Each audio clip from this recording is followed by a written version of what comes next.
శ్రీమాత్రే నమః. భగవద్గుడా నమస్సుమాంజలి. గురుదేవుల పాద పద్మాలకు శిరసాష్టక నమస్కారాలు. జగదాంబిక జగన్మాత నవరాత్రుల్లో భాగంగా పంచమి తిథి, ఆ జగదాంబిక జగన్మాతమైనది ప్రీతికరమైన తిథి పంచమి తిథి. పంచమి తిథి కావున భూవారాహి ఆ అమ్మవారికి భూమిలో ఉండే ద్రవ్యాలన్నీ ప్రతి ఒక్క దైవం కూడా ప్రీతికరమైంది. కాబట్టి మట్టి ప్రమిదనందు దీపారాధన చేయడం జరిగింది ఈ రోజున.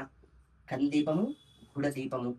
అంతేకాకుండా ఈ రోజున ప్రత్యేకమైన దీపం ఉందన్నమాట. ఆ దీపం ఏందనే కనుక చూడండి, ప్రతి ఒక్కరు తెలుసా ఇలా అష్టమి రోజు కూడా పెట్టుకోవచ్చు అనమాట. గోమత చక్రాలు, లక్ష్మీ గవ్వలు, గొరిగింజలు, తామర గింజలు, శ్రీఫలము. ఈ ప్రమిదనందు ఏం చేస్తున్నానో చూడండి. ఈ ప్రమిద నీటిగా కడగండి. కడిగి పసుపు రాసేయండి అనమాట. ప్రమిదకి నిండుగా పసుపు ఉంటుంది కదా, నిండుగా రాసేయండి ప్రమిదకి. మామూలు రాస్తున్న ప్రమిదకి నిండుగా రాయండి. మీకు చూపెట్టడానికి రాస్తున్నా. ప్రమిదకి నీట్గా రాసిన తర్వాత ఆ ప్రతి గృహం నందు కూడా తెలుసా ఆర్థిక ఇబ్బందులతోని బాధపడుతూనే ఉన్నాం. ప్రతి ఒక్కరం కూడా తెలుసా ధనం ఉన్నా కూడా తెలుసా అన్ని విధాలుగా అనుకూలంగా లేకపోవడము, బయట ఇవ్వడము, మన సమయానికి కరెక్ట్ రాకపోవడం జరుగుతూ ఉంటుందన్నమాట. కావున వారు ఖచ్చితంగా ప్రతి ఒక్కరు వెలిగించండి. వారు వీరని ఏం లేదు. ఇలా ఉంటుంది కదా, ఈ ప్రమిదకి రాయండి. ఇవన్నీ పెట్టేసుకోండి. ప్రమిద లోపల కల్లుప్పు పోయండి. కలుపు ఉంటుంది కదా, 3 గుప్పెడు అయితే చూసుకోండి. ప్రమిద పెట్టండి. 3 సార్లు పుష్టి చూసుకోండి. 3 టైమ్స్ వేయాలి ప్రమిద నందు.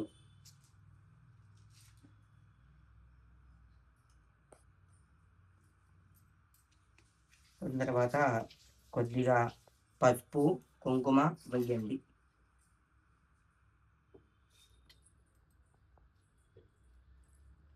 వేసిన తర్వాత ఇంకో మట్టి ప్రమిద తీసుకోండి.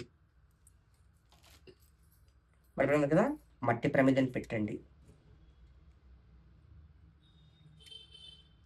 పెట్టిన తర్వాత ఇందులో ఆవు నెయ్యితోని దీపారాధన చేయాలి. ఒత్తులు రెడీ చేసుకోండి. ఫస్ట్ ఉంటాయి కదా, నేను 3 కలిపి ఒకటిగా చేసి వెలిగిస్తూ ఉన్నాను. అన్ని తెలుసా 3 ఒత్తులు కలిపి వెలిగించాను. ప్రతి ఒక్క ప్రమిదలో కూడా 3 ఒత్తులు ఉంటాయి అన్నమాట. సప్తమాతృకలలో ఒకరైన వారాహి చాలా చాలా శ్రేష్టమైన దేవత. ప్రతి ఒక్కరు తెలుసా ఏ విధంగా అయితే మనసా వాచా కర్మణ ధ్యానిస్తూ, పూజిస్తూ, అర్చిస్తూ, ఆచరిస్తూ ఉన్నారో ఆ జగన్మాత అదే విధంగా మనకి అన్ని విధాలుగా ఆనుకూలంగా చేసే దేవత వారాహి. కానీ మంత్రోపదేశం లేని మాత్రము మంత్రాన్ని ఉచ్చరించడానికి మాత్రం అర్హత లేదు. పూజా కార్యక్రమాల వరకే మీ బాధ్యత.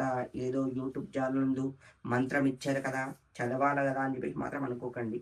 మంత్రం ఖచ్చితంగా తెలుసా గురు ముఖంతో తీసుకున్న వారు మాత్రమే మంత్రోపదేశం చెయ్యండి.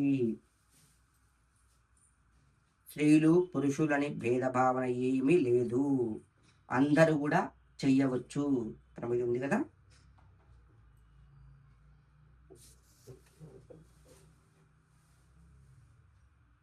ఆవు నెయ్యితోని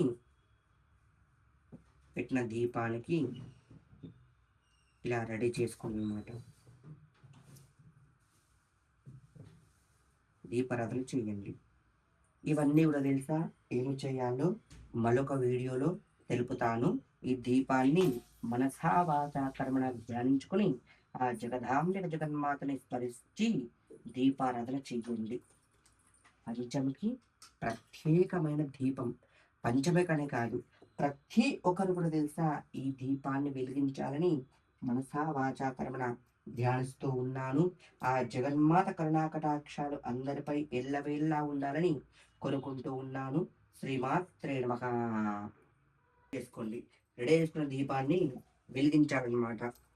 వెలిగించి ఆ జగన్మాతని మనసా వాచా కర్మణ ధ్యానించండి. ధ్యానించి లక్ష్మీ స్వరూపంగా భావిస్తాం కాబట్టి వారాగి దేవికి ఇలా దీపం పెట్టడం వల్ల లక్ష్మీ కటాక్ష వీక్ష సిద్ధిస్తూ ఉంటాయి. అంతేకాకుండా దీపం పెట్టిన తర్వాత గంధము, కుంకుమ, అక్షంతలు, పూలతోని స్మరించండి. పూజించండి, అర్చించండి. ఆ జగన్మాత కృపకి ప్రతి ఒక్కరు తెలుసా పాత్ర కాగలని ప్రార్థిస్తూ ఉన్నాను. జగన్మాత్రే నమః. ఎవరైతే మనసు పూర్తిగా ఆ అమ్మవారిని స్మరిస్తూ పూజిస్తూ ఉంటారో ఆ జగన్మాత ఖచ్చితంగా ప్రత్యక్షం అయ్యే అవకాశం ఎక్కువగా ఉంటుందన్నమాట వారాహిదేవి. కావున మనసు పూర్తిగా అమ్మవారి నమస్కారం చేసుకోండి. మీ మనసులోని కోరికని ఆ జగన్మాతకు చెప్పుకోండి. ఖచ్చితంగా తీరుతూ ఉంది. శ్రీమాత్రే నమః. దీపానికి అక్షతలేసి మనసు పూర్తిగా నమస్కారం చేసుకోండి. ఈ రోజున ప్రత్యేకమైన దీపం శ్రీమాత్రే నమః.